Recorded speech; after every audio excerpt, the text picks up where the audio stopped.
Hey everybody, this is the Sliders Review, and I'm here today to talk to you about Lunatics Unleashed. So this show came out in 2005 and ran to 2007 for 2 seasons. Each season was 13 episodes each. Lunatics Unleashed is a reinterpretation of Looney Tunes. Basically, the Lunatics are the descendants of the Looney Tune characters. Set in the year 2000 and wait, what is it? 2773, I believe it is. I think it is. Yeah, no, 2772. And so, this was a much more darker, grittier take on Looney Tunes where there's superheroes. See, around this time, superhero mania and anime was all the rage. It was taking over so many kids' network stations and stuff. A year prior to this, we had the Batman. And so the Batman was in like season 2 when this show came out, and Teen Titans was around season 3, I believe. And there was tons of animes just like left and right, right? And so the WB kids, they're all like, we already got the Batman and everything, but we want something else. We want to bring Looney Tunes back. We want to bring it back for like a different generation and stuff like that, something edgier, something cooler and stuff. And so they created Lunatics Unleashed.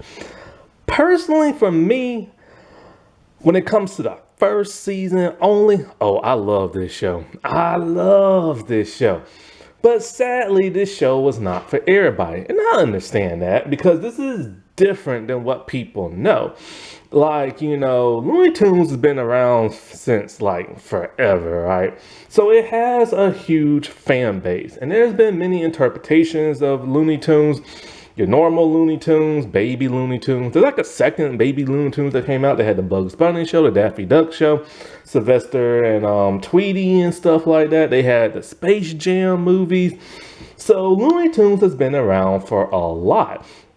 But this is the first time. Oh, Tiny Toons too, which was like kind of like a spin-off of it. And I love Tiny Toons back in the 90s, man. They just made a new Tiny Toons one. I need to watch that revival, but I'm kind of scared because I watched the revival of Animaniacs and I hate that. But anyways, so so I grew up on Looney Tunes. I grew up on Tiny Toons, Animaniacs, Tom and Jerry, stuff like that. Reruns and stuff. Well, not the reruns of Tiny Toons, but I grew up on that stuff. And I remember when I was in college, they had some kind of like baby Looney Tunes. That didn't last long. So Looney Tunes have always been around, and sometimes they last for like a couple of seasons. Sometimes they last for like a lot longer than that. But this was supposed to be for a new generation, for kids who are into superheroes and anime and stuff like that. And well, the reaction was solely mixed and everything. It was to the point where tons of kids did not like the dark and gritty take on this show. And neither did their parents. Kids. It's always kids that ruin things, you know what I'm saying? But it's like, mommy, my eyes hurt. And you know what's so crazy?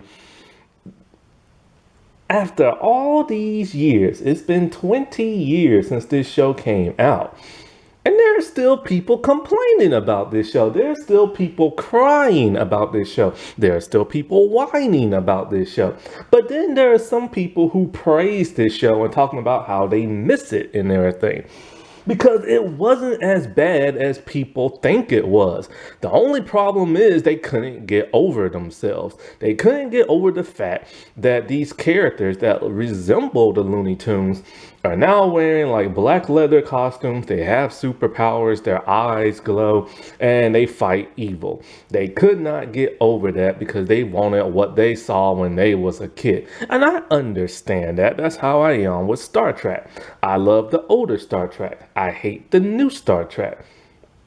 I really, really hate the new Star Trek. It's dark, it's gritty, and it's breaking continuity of the original Star Trek. However, Even though I dislike it, there are some things in it I still find enjoyable. But these people could not do the same thing with Lunatics Unleashed. And it's not like it ruined your childhood. If you didn't like it, you don't have to watch it. And you know, it's just simple as it is. Just like with the reason why I hate new Star Trek, because one, it breaks continuity, and that just really messes with me and stuff. And the messaging is completely off. Everybody's moody. Everybody hates everybody. Everybody's like me.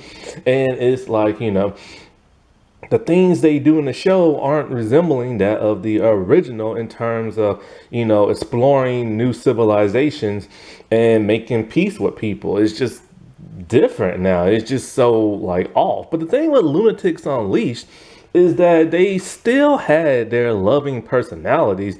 There was slight humor in the first season, and they just saved the world against villains and everything. That's all it was. It wasn't evil, it wasn't demonic or nothing like that. It didn't break continuity because it set so many years into the future and everything. It wasn't like dark, edgy like most cartoons are today because this was meant for kids. But some people was just upset. And so like when it got into the second season, they heard the criticism and they tried to rectify that. They tried to rectify that by adding an abundance of humor and comedy and stuff. So much so that like it took away from the dark edginess of the first season. It was so much humor that like they barely used their superpowers in the second season. They mostly did hand-to-hand combat. They used tech weapons, and every once in a while they'll use like their powers, but it was very scarce. Also in the second season, they introduced more Looney Tunes characters, but as like supervillains and stuff. And for the most part, they was one off, except for like two of them.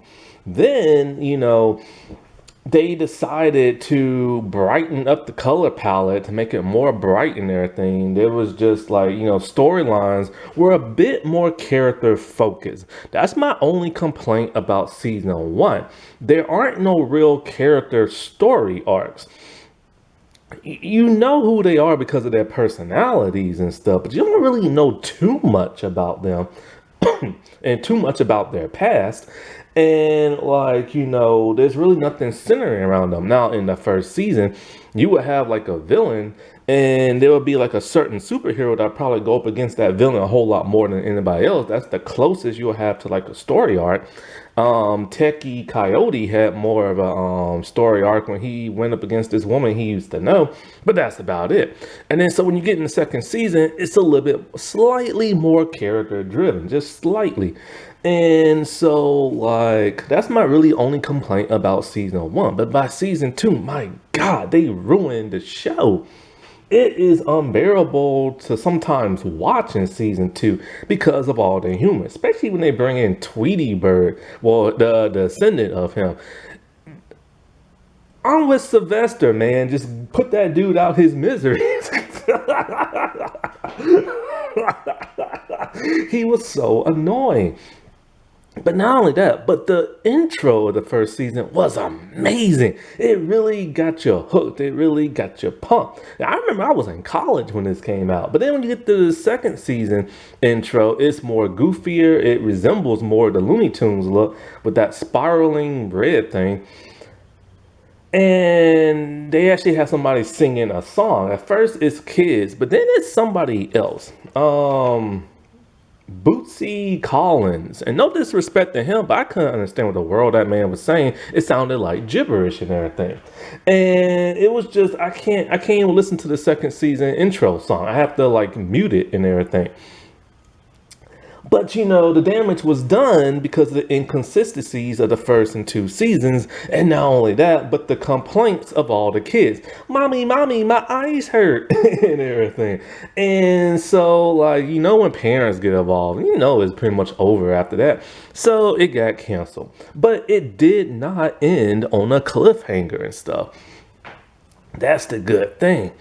And, Love it or hate it, the first season, I mean, I don't understand people. I really don't understand people. It was so cool. If you love the X-Men, if you love anime, if you love Batman, if you love Spider-Man, if you love any of those superhero Teen Titan type properties and stuff, technically, just like with the producers of the network, you should have loved this and everything because it was cool. It was different. You need things that are different to help, so everything doesn't like, feel the same. Like you feel like you're eating the same thing over and over.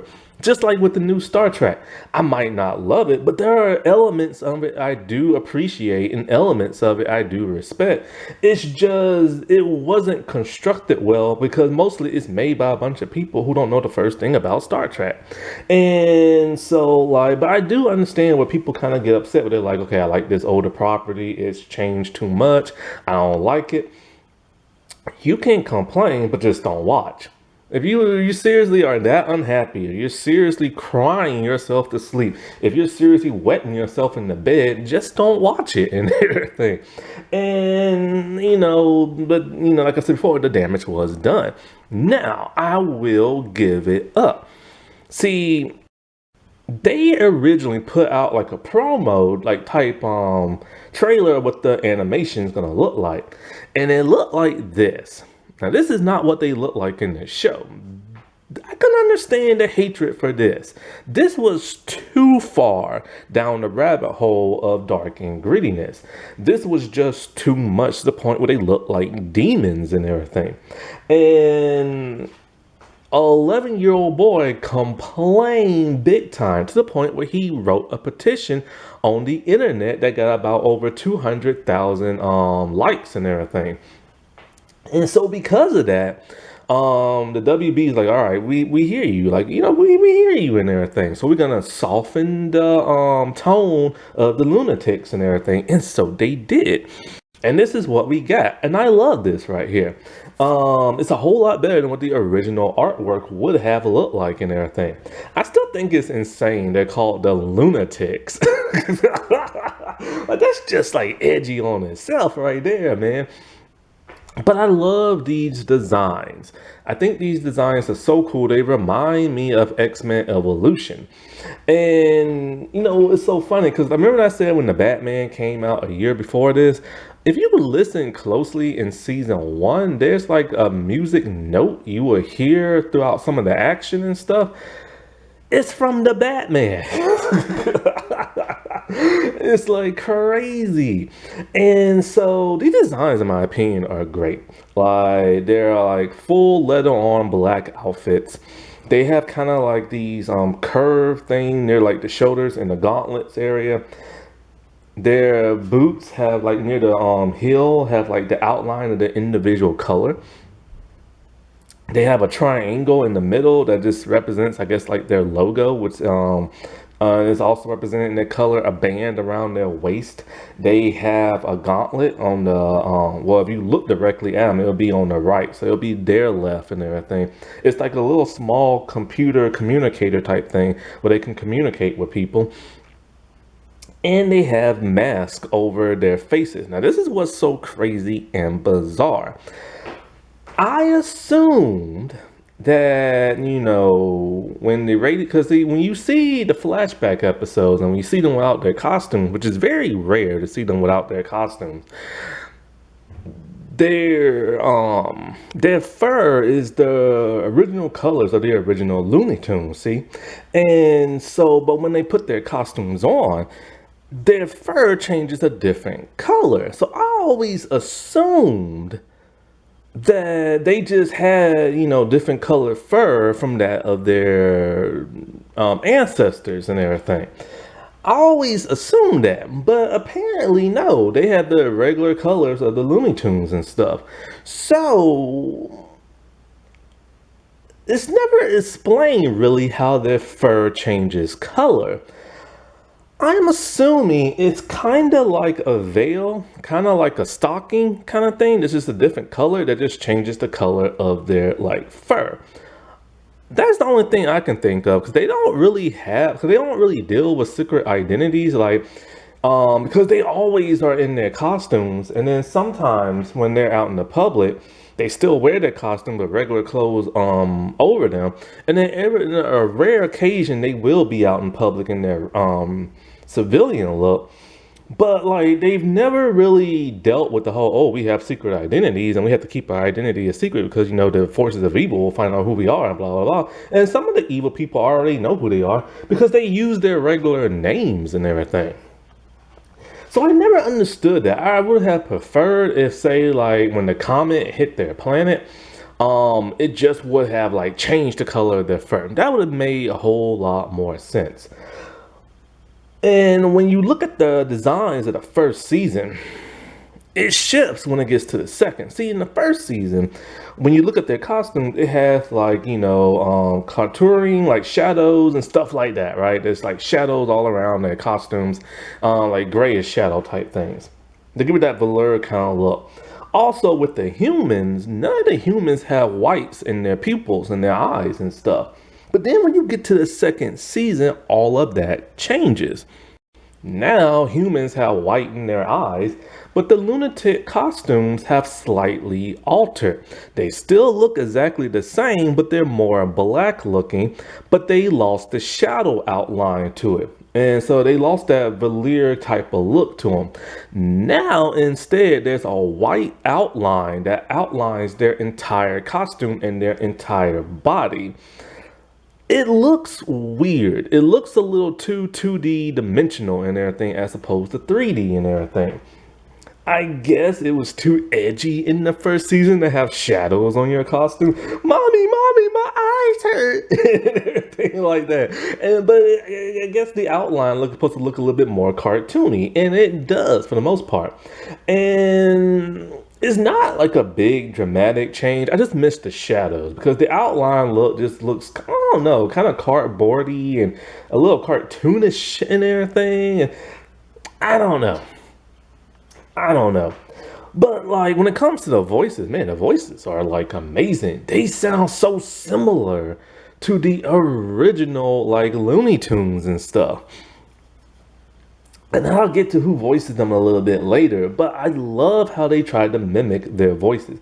Now, one thing I have noticed about Duck, Danger Duck, is that like not only is he the shortest in the entire group, but like when he puts his mask on, his beak does not change color. For the most part, like he has an orange beak when he has his mask on. When he's in his civilian stuff, his beak is a lighter shade of orange. I would have preferred it if they made his beak a completely different color when he puts his costume on. Only because it's just kind of weird because, he has black feathers to begin with. And like, when he has his costume on, it just looks like he's in his regular black feathers and crap. And what's really weird and funny is that the people complaining and crying and whining about this show is that like it's not like this has never been done before. Those old Chip and Dale like shorts from like the old days, it was turned into Chip and Dale's Rescue Rangers.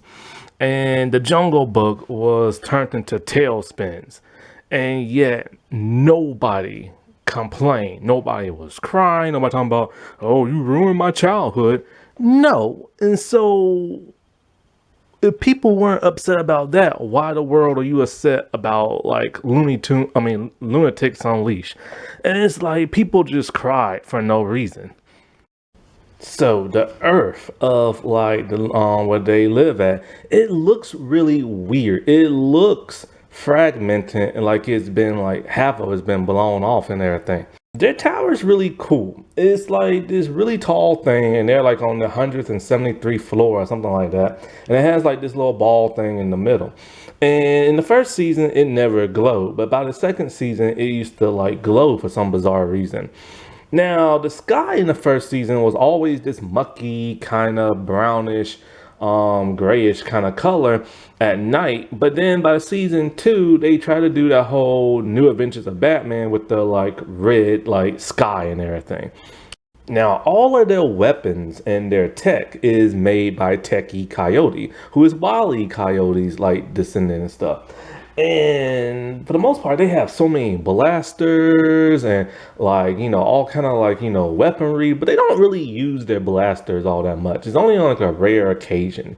But for the most part, when he fights, he uses some type of blaster. He's always the one saving the day because of how smart he is.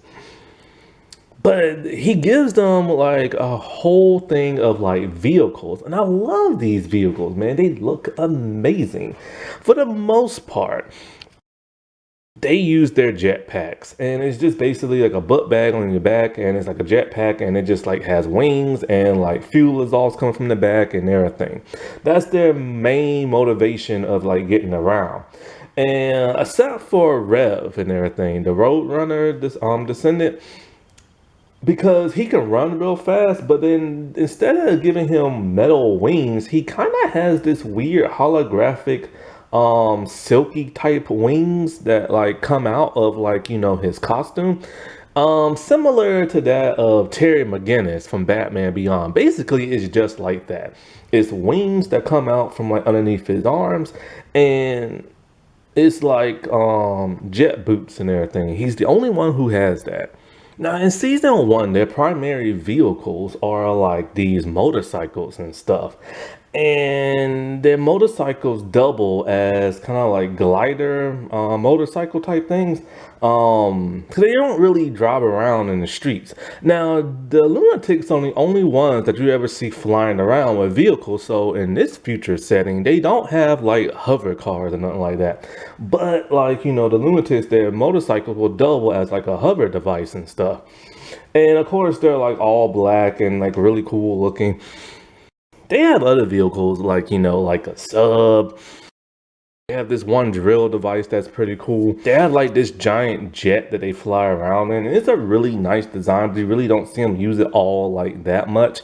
By season two, however, they also have ATVs, which is kind of funny when you see Slam, the Tasmanian Devil type dude, on this tiny ATV and his big, huge back and everything. It just looks like really cool and funny. Because they had to make the parents and the kids happy, they gave them all new vehicles, along with the vehicles from season one. But now they're giving more of this hybrid kind of like car, ATV type of like hover vehicle and everything, so it can double as like a car and like a flying car type thing. And these are a whole lot more colorful, and so they're based on the color pattern of whatever their individual color is, right? And so they're just like really big. They're very brightly colored. And so this was an indication that, look, man, we gotta make everything brighter. But then they still gave them their dark vehicles from like the last season. Because, they didn't want to like, completely change their show from what it is, especially when they had like the designs laying around and stuff. Tech also created not only spacesuits but exosuits. When they lost their powers, they was able to regain their powers with these exosuits that manipulate their powers and stuff. And then when they're in outer space, they have like these exo space type suits.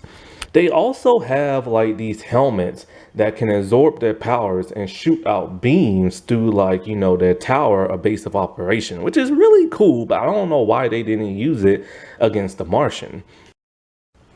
And so the intro of like the first season, I love to death. It's high pace.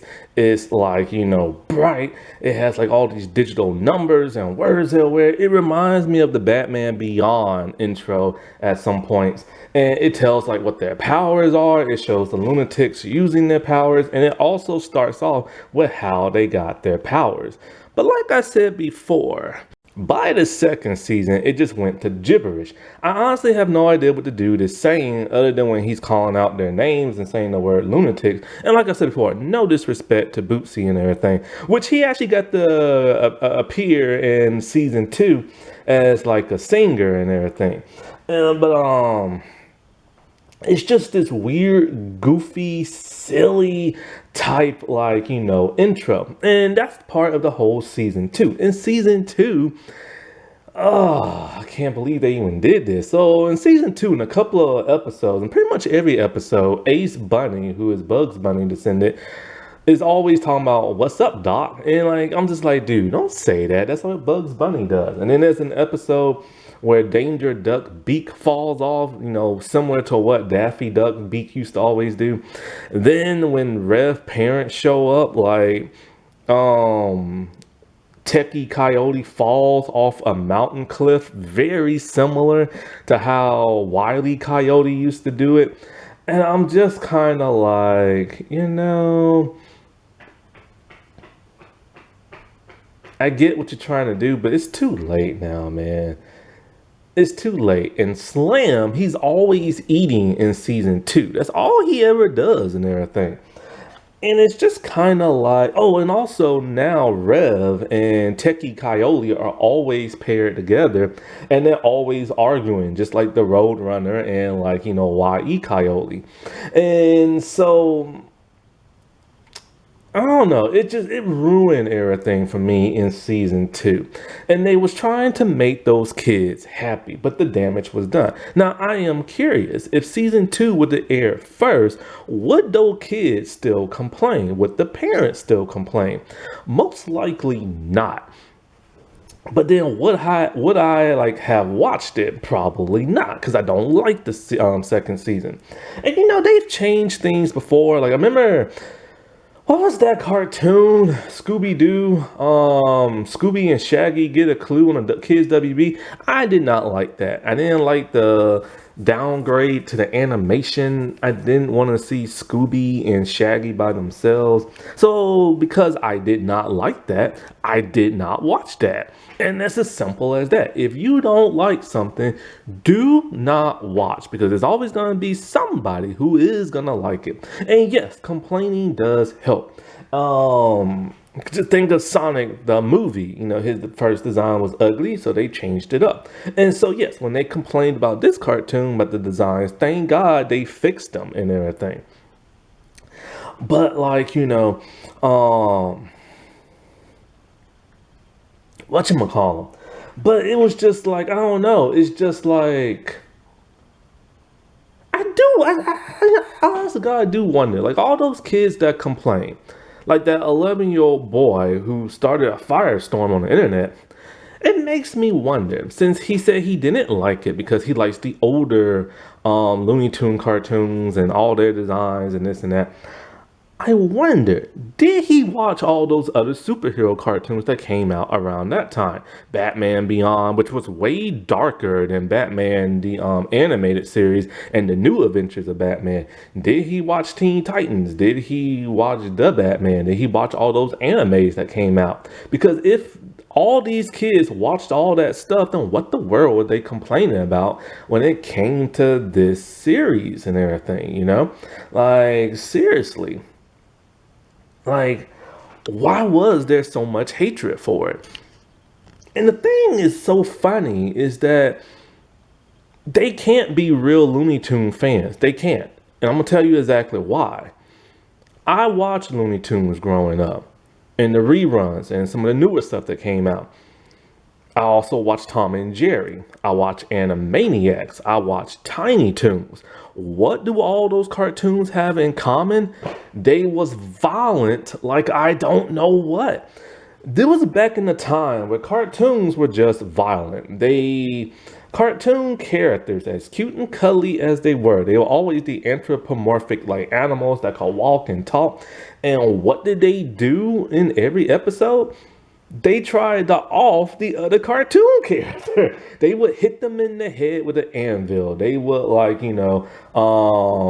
burn their bodies. They would explode their bodies. They would throw them off cliffs. They would do everything imaginable to like maim that cartoon character, if not try to eat them. So Looney Tunes was always violent. More so than this cartoon right here. So people are hypocrites and they're two-faced and everything. Because if you go back and you watch those earlier cartoons, I mean the old classic ones, they were violent. And it was so much that parents complained and they tried to get the government involved and all this other crap. And that's when you started seeing more lighter cartoons in the 90s and a little bit of the 80s and stuff. Because those cartoons were so violent. And it was more violent than this cartoon. So what the world was they complaining about? And it's so bad because this cartoon series never got any kind of merch. There was no toys, no shirts, no nothing. And they have great designs. Now, it was out on DVD back in the day. It is out of print now. If you try to get your hands on a copy of it, it's going to be a used copy and it's probably going to cost you an arm and a leg. Now, when this came out, I was in college, and for whatever reason, I kept missing this cartoon. I think because I got tired of waking up really early in the morning when I was in college. So I would catch like a couple of clips of it, this and that. So about 10 years later, I found it on YouTube, and I watched it for the first time in its entirety. And then, like, now it's not on YouTube. You can find clips on YouTube in the intro, and that's about it. I think it's on, like, we had to do some soul searching to find this cartoon because it's on no streaming site. Basically, Kids WB and the people who created it just kind of wanted to erase this out of memory like it never existed. When Sam Register took over in 2008, he said that their designs is a lesson for what not to do. Now, ironically, 20 years later, the Loonatics made their triumphant return, only to get made fun of on Animaniacs, the revival on Hulu. Dot was singing about voting for women and this and that, and she was trying to gather as many cartoon characters as she can from different cartoon like shows. And some of those cartoon characters were the Loonatics, only for Dot to shun them and wanted nothing to do with them. How disrespectful 20 years later. I could not believe that, but I was so happy just to see them again. And this needs some type of revival, man. I'm down for like a reboot. I'm down for like an animated movie. I'm down for some merch. Or I'm down for at least putting it out on DVD. If they put this out in a complete series, I will get it. I will just throw away season 2. Oh boy. And so let's get into some character profiles. Let's see, who would I do first? Heroes or villains? I'll do the villains first.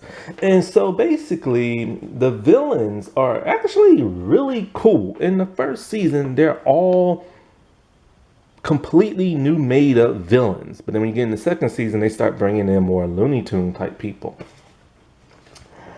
And the thing I love about these villains, so like in the first episode, which I reviewed a while back, you got like these alien Viking type dudes, right? And they just want to like freeze the entire city.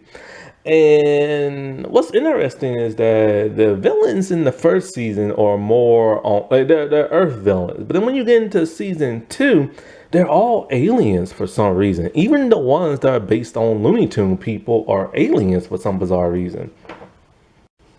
Fuzzies. So of course there's kind of like a Gremlins type of what was those things in Star Trek, tribbles and everything. So it's one of those type episodes. Basically, there's this Professor Zane type dude, and he creates like these fuzzies and everything, these little fuzzy pets. And so Duck and Lexi, they have one. And of course, if you feed it food and this and that, it turns to a giant monster in which you gotta defeat. Black Velvet is one of my favorite villains and favorite villain designs. Basically, she was a human, and when the comet came to Earth and gave everybody powers and stuff, her powers are more like a curse. They're shadow based, and so she can't be in the light. So she has all these shadow demons and everything trying to take over the world and put it in like complete like darkness, only for the lunatics to come in and brighten up the day. I'm not sure if she was killed or captured or what. Now, Paula Haynes was a person who worked for the news doing like the weather, like an assistant. And she was jealous of that of like the main weather girl. When she got hit by lightning, 'cause I guess some kind of like, radioactive like storm hit or something like that. And she gained the powers of like weather. And so like she becomes Weather Zane. no, Weather Vane. And so like I think somebody, it was either her or Black Velvet. They created like a dragon type thing, right? And it was over like a volcano. So they had to put these explosives and stuff in the volcano to like get rid of like the supervillain and stuff. Dr. Dare has a really cool design. Basically, he finds this like artifact, a MacGuffin, and he wants to put like, he wants all of at Metropolis to be underground. And he's able to create like, these rock type monsters and stuff like that. He was he got damaged somehow in the past, and that's why he has cybernetics around his body. They reverse the MacGuffin and he ends up turning into like a statue of stone.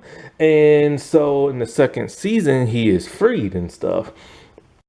Rainmaster. So the Rainmaster, he's just this dude and his assistant. But you think the Rainmaster is like the main villain, but no, it's actually his assistant. And Tim Curry voices the Rainmaster. Basically, what they're doing is that they're slicing the DNA of two animals and combining them. So the lunatics get affected by this, to where the other lunatic will gain their powers and they have to learn how to control it and stuff. This is when we meet Sadavia like in flesh in real life for like the first time, but Duck doesn't even remember that when we get to like see towards the end of the season. Cypher is a cool villain. I like him. And so basically his thing is if he touches you, he can absorb like your powers. And it weakens you to where you're pretty much incapacitated. So like Ace is like one of the first people to get like affected, and he's no longer team leader to where Lexi has to be. So then he just starts pretending to be like a good guy and a superhero, but he's the real villain. And so he takes all of their powers and stuff. And in order to get them back, you have to retouch him. Well, when they lose their powers, um, Tech creates these exosuits that can like mimic their powers. Time skip. He's this little punk kid from the future whose grandfather created time. So he goes back into the past to steal the Trollbot 9000 just to wreak havoc on like the city and stuff. And so he keeps failing and he has to keep well, actually he doesn't fail, he succeeds. And the lunatics actually the ones that fail, only for his grandfather to reset time back. Now his grandfather constantly keeps trying to contact them, but only gets in contact with Danger Duck. And because Danger Duck is so arrogant, he doesn't want to have to listen to what the man has to say. Only for Ace and a couple of the others to realize they're experiencing deja vu and finally talk to the grandfather in order to defeat his little bratty grandson. Mallory Mastermind. She reminds me so much, especially the design of that dude. What's that dude's name from the Harley Quinn show with like who can like go in people's minds and like control them and stuff like that? The short dude. She reminds me of him. Basically, she used to work at this university with Techie Coyote before he got his powers. She created this device, but it backfired on her, where Tech had to save the day. And she blames him for that. So it caused her head to like enlarge, and she has the ability to where she can pick up any type of the like metal or device or whatever and turn it into like a robot type thing. So she can basically control electronics and metal and stuff like that and turn them into robots. And basically when she escapes, she just tries to take over the city with these giant like robot toy type things. Only for of course Tech to like stop her once again. I think this one person is called Massive. And basically what it is he's this giant dude who can control gravity and everything. So he rigs a couple of games and like, wins a bunch of money. He wants like a trophy, this and that. He's a really cool villain. And I really do like how these villains, they are similar to other villains you see, but they're also different at the same time. Optimatus, he is the main villain of like season 1 and 2 towards the end. Basically, he's this overlord ruler type guy who's really evil, but he's the brother of Sadavia. Sadavia is the one who gave the lunatics their powers and is also their mentor, a very mysterious woman. They come from an alien planet, and basically, I think he wanted to rule it by destroying like other planets and stuff, but she didn't want that, so she fled. He tried to stop her, and his face got caught up in her fuel exhaust and everything. After that, he sent like a meteorite. I kept saying comet, but I think it's a meteor. He sent the meteor to like Earth to try to like kill her and everything, only for her and her underground water base to like deflect the asteroid. So when she deflected it, it went off course and it hit the Earth even more. And that's what caused the Earth to fall out of its axis, and for like the lunatics to gain their powers and some of the villains to gain their powers as well. And so basically, he really shows up in the finale, a two-part finale in the first season, doing like this Legion of Doom type thing where he makes a bunch of villains escape from prison and they work for him. Basically, he wants to control the whole planet and he'll give them like their own like country to rule or something like that.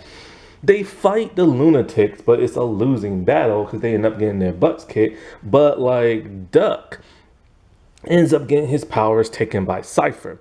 When he transports them all back, Duck jumps into the vortex and he is now their prisoner. Only for them to once again meet Sadavia, really for the first time, even though they met her in a couple of episodes before. And so, like, you know, of course, because he's the main villain and everything, he betrays his other villains that work for him and stuff. And he basically just wants to destroy the planet and destroy his sister. And so he is defeated and everything, and he is sent transported to like asteroid to freeze to death and everything or something like that, right? And that's where he stays at, all by his lonesome. But then, ironically, in the second season, it is shown he's in some kind of weird dimension place where he is chained to like a chair out in the open. Supposedly, the lunatics said that's his prison and they put him there, but when? They never did that in season 1, so whatever. So he shows up towards the finale again, this time, like, you know, aiding, he's been aided by two people of his planet that are on Earth. Keyboard Man and Deuce. And so they free him, Keyboard Man does, but he betrays Keyboard Man because he wants Deuce to be like, you know, his partner, only for Deuce to betray him. So then in a turnaround, his sister saves him and he works for her to help take down Deuce. Then those two decide to go back to their home planet and rule their planet in peace. I hate this whole redemption arc of his because it happened a little too quickly, because he's very, very, very evil and vengeful and stuff, you know? And I really hate that when they do that to villains, especially in like the finale. And that finale happened in season 2 two-parter. Now, when we get into season 2, we get a couple of more villains. The human villain Deuce. Basically, he pretends to be a good guy and he wants to play around with Ace's sword.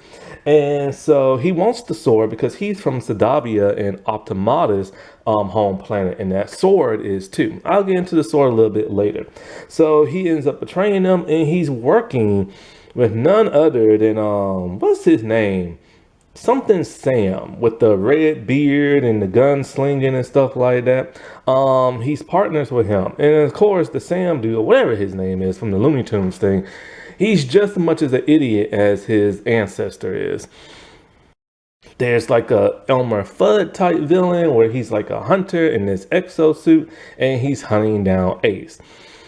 Porky the Pig descendant shows up. It's revealed that him and Duck used to be in the same orphanage, but I think Duck made it to where he can get a family and the pig couldn't. And then so the pig dude was a good guy for the longest time until he tricked them. He's really like the villain, and he had these two lackeys that's also from Looney Tunes working for him. It's so weird seeing him evil. Like, oh my God, it's so weird. The Sylvester Cat, like, you know, descendant dude, he's a bounty hunter looking for Tweetums. Tweetums is the Tweety Bird descendant. Tweetums is an alien from like an alien planet with their own version of Granny Goodness that looks a whole lot younger but still has gray hair. And Tweetums is like the ruler of like a planet, and the bounty hunter dude's after him for some reason. But it turns out the Granny Goodness lady is the one who set all this up so that Tweetums can get taken out so she can rule the planet. Now the cat dude, He shows up in the finale in the prison cell and he helps the lunatics out for a good portion of those two-parters until he gets scared and wants to work for Deuce and everything. The Martian, what is his name? Marvin the Martian, or whatever his name is. His descendant shows up, and this is actually a pretty cool episode. Basically, what happened is that Rev was messing around with tech stuff. Him and Lexi thought they was playing a video game, but it's really like a doomsday device, like cannon laser that shoots out into outer space in case aliens come. And so, like, they end up destroying something of his. So he gets pissed and wants to destroy the planet. Only for him to convince Lexi, well, with the help of Duck, because he don't want to be destroyed or shrunken, convinces her to, like, go with him so they can play like video games and stuff like that. But he betrayed them by still, like, okay, the chess piece game that they play on, if you shrink a chess piece, it shrinks a part of the town. So they have to do like a Trojan horse type thing and stop him. Now, there are these alien Amazon women that crash landed on Earth. And so the place that they're at, Duck is trying to make that a vacation spot, but he has no idea they're there. Some men go like missing and they go to investigate. So it's him, Lexi, Slam, and Ace. And while they're there, the men get captured. And it really seems like the women are like evil. But it only turns out that they just need fuel to get off the planet and stuff. And their men are they evolve into like plant-like creatures, so they didn't destroy their men. And as for the men that they captured, they just put them in stasis and stuff like that because their gas put them to sleep by mistake or something like that, because it only affects men. So Doug calls, like, Tech and all of them are like, yo, we gotta nuke this place and everything like that. And so it turns out the ladies are actually good and they have to escape the planet before they get hit by like a bomb.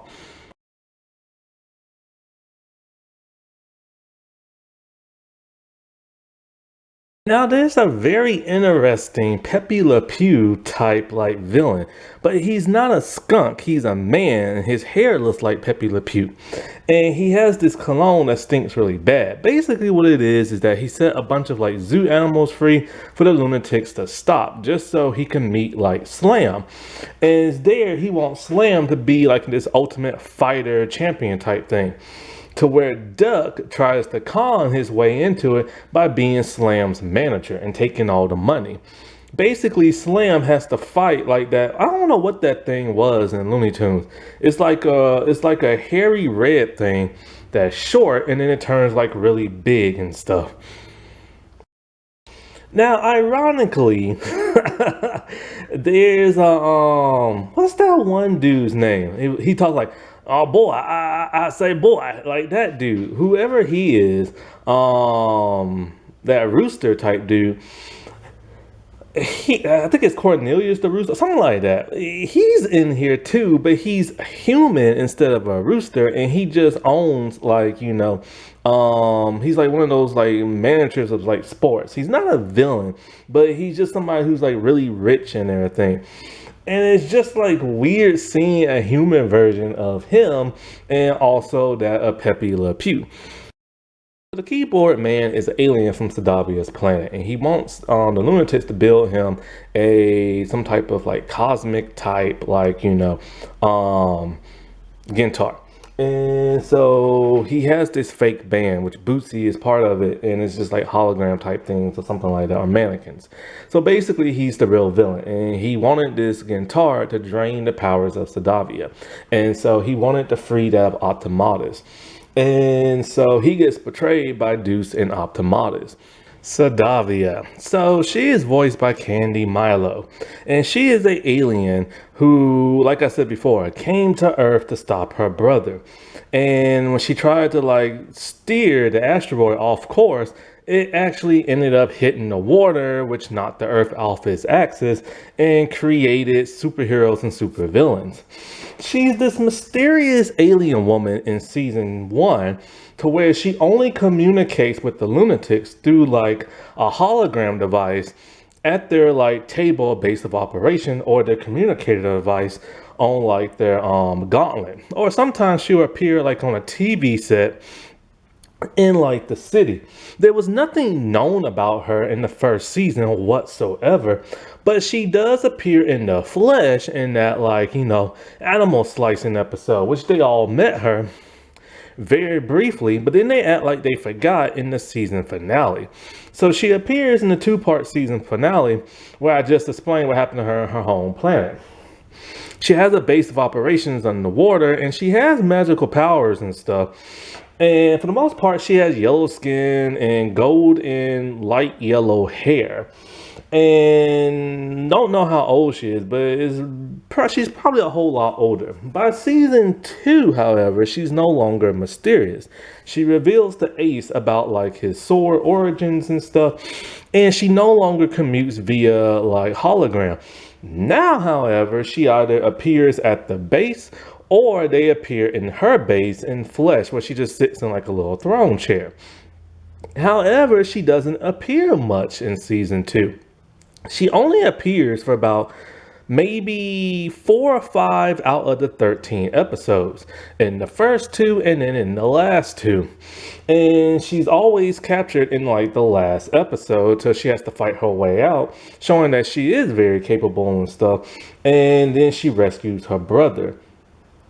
I don't know why she was so absent in like the second season, but I guess they wanted to focus more on the lunatics and stuff. I think I already said who she's voiced by, Candy Milo. Now, as for the lunatics themselves, you have Ace Bunny, and he is voiced by that of Charlie Schuckner or something like that. I can't say his name. He is best known for playing the TV version in the 90s of Ferris Bueller. Yes, there was a short-lived television series for a season where he claimed that he's the real Ferris Bueller and that the dude from the movie is an imposter. Needless to say, people didn't like the show, but I could not believe he voices Ace. He does an amazing job as Ace.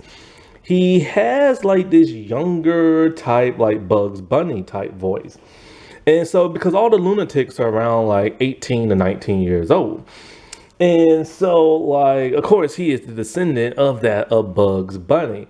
And when he's out of, like, his costume, he looks very similar to him. He has these really long, like, curved, like, edgy looking ears and stuff. And he's really like, cool and everything. Now, when he puts his costume on, his fur is yellow. And he has this really cool vibe to him. He also has like a sarcastic vibe to him. He's really driven as like a leader. He's very smart. He's very skilled. And he has laser eye vision that he can shoot energy blasts from like his eyes. It's really cool. And I really got mad when they didn't use it that much in the second season. Now, one thing he uses in the second season a whole lot more is his sword. Now, he has his sword in the first season, but it just looks like a samurai sword, a katana. And there's no information on it, and nobody knows why he has it. It's just given to him, and he just has it and stuff. And it can retract out and in. By season 2, it is further explained in the first episode. The sword is from Sadavia's planet, and it's called the Guardian Strike Sword. It's a very sacred sword that she gave to him. Apparently, he found out by Deuce, it can open up into like this jagged looking sword. And to activate the power, it's very anime-ish. You have to say the name of the attack and then it like electrifies and it can blast something.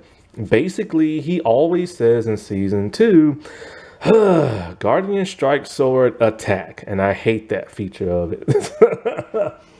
Other than that, like, he's just, I don't know, he's up there with Bugs and like Buster Bunny.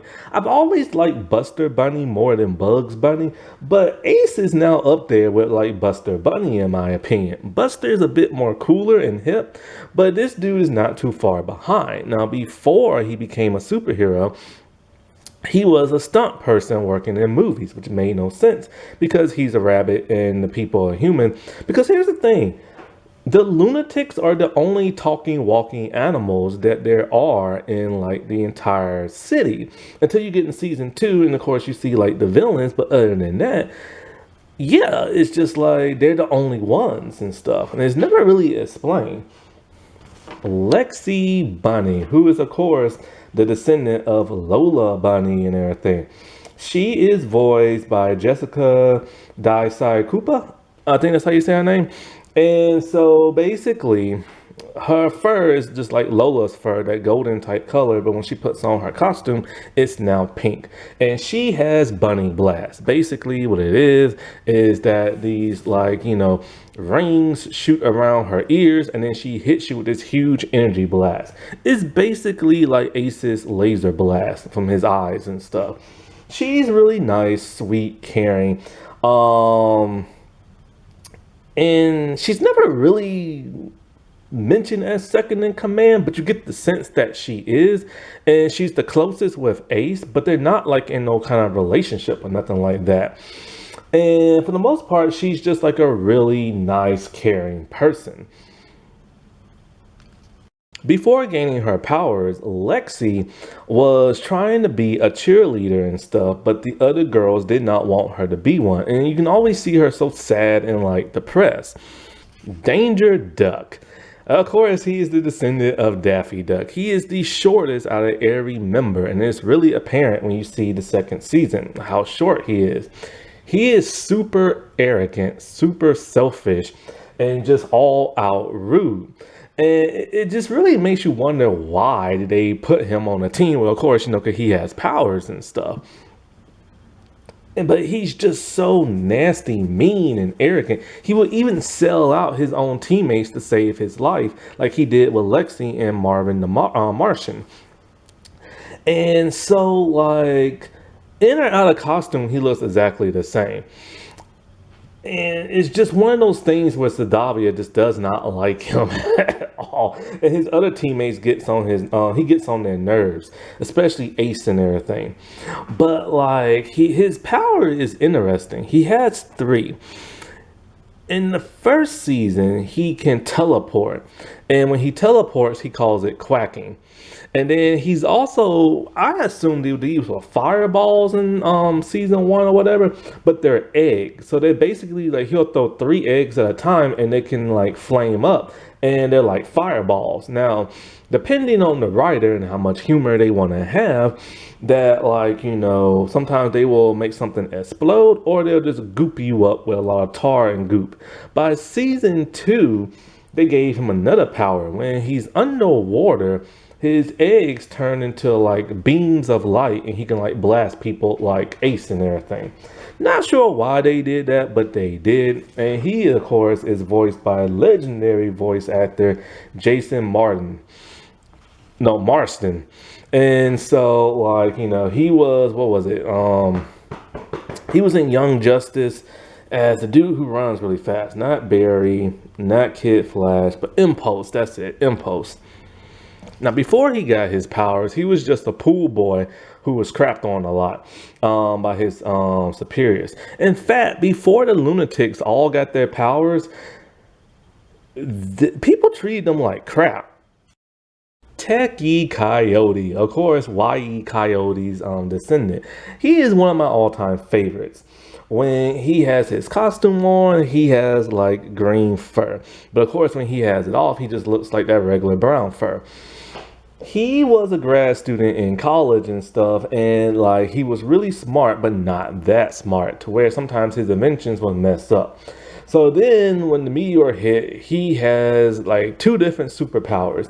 He's extremely smart and can create anything and learn how to use any kind of technology, even if it's alien.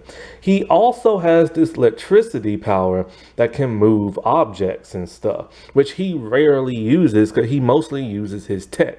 He even created an infinity gauntlet type thing to take down one of the bad guys. He is the one who makes everything, all the vehicles, all the weapons, you name it.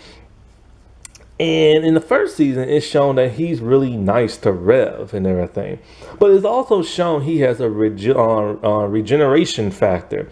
If he gets singed or blown up and turns to mush, he can just reconstitute his molecules and turn back normal. By season 2, they decide to have him and Rev be like, adversaries and stuff. Slam. He is a descendant of the Tasmanian devil. He basically has like these cyclone type tornadoes. Like he basically does what the Tasmanian devil does, spin around real fast and see this little tornado thing. He's super strong, and he's in his cyclone, he can move like really fast. Not as fast as Reb, but pretty fast and everything. And so his fur is purple when he has his costume on. And what's when he's out of it, he has brown fur. Now he is voiced by the same person who voices Tech E Coyote. And that's none other than legendary voice actor Kevin Michael Richardson. And he does both voice. You know he has that gravelly, deep voice. But when he does Tech, I'm like, how does he sound like that? Now remember, he was the Joker in the Batman. Now, Slam does not talk. He just talks like the Tasmanian devil, that gibberish and stuff. He was a wrestler back in the day and not a very good one. And I think he used to like take dives or something like that. In the second season, they just shown him to eat a lot, a lot, a lot, a lot. He's really sweet and kind, but he does have a temper, mainly to duck if you like piss him off. And last but not least, Rev, the Roadrunner. So he, of course, is a descendant of like the Roadrunner. And here, he's really interesting. In the first season, there are no real story arcs that involve him to where he has to take down a major villain. But by season 2, we get a bit more of his personality because we really didn't know much about him in season 1. He just talks really fast and that's it. But in season 2, he's a bit of a, like, kind of like a jinx, a klutz kind of. Like, he's always messing up. And it turned out that, like, his family, his father's an inventor and very rich and loves to invent stuff. He invented stuff too, but it never turns out that good to where he gets tech to help him out to impress his family. All he wants to do is impress his family. He has a little brother who is kind of like feels neglected. And so when they took down this villain who had like an alien device on his head, the brother uses it and becomes a supervillain and creates like these giant toy robots and stuff. Turns out that the alien device is actually just some little girl, alien girl's like headpiece that all the aliens have to wear for some reason. Rev is voiced by a legendary voice actor, Rob Paulsen. And so the thing about Rev is really interesting. He was like a delivery boy for like a restaurant back in the day before he got his powers. And he could run fast, like shown like his parents can, but he can't run that fast until he gets his powers, and he can move at the speed of light. And there's always like a flame trail behind him. Now, what's really interesting is that when he didn't have his powers, he could talk at normal speed. But then once he got his powers, he can talk at super speed. And sometimes it's a little hard to understand what he's saying, but you can hear it. But then it's weird because in season 2, it's shown that his parents can talk really, really fast as well, which is weird because that's supposed to be his power trait. Like I said, in season 1, he doesn't do much, but in season 2, he basically gets under the skin of Techie Coyote. And when he wears his costume, his color is like a red kind of color, almost pinkish red, but it's red.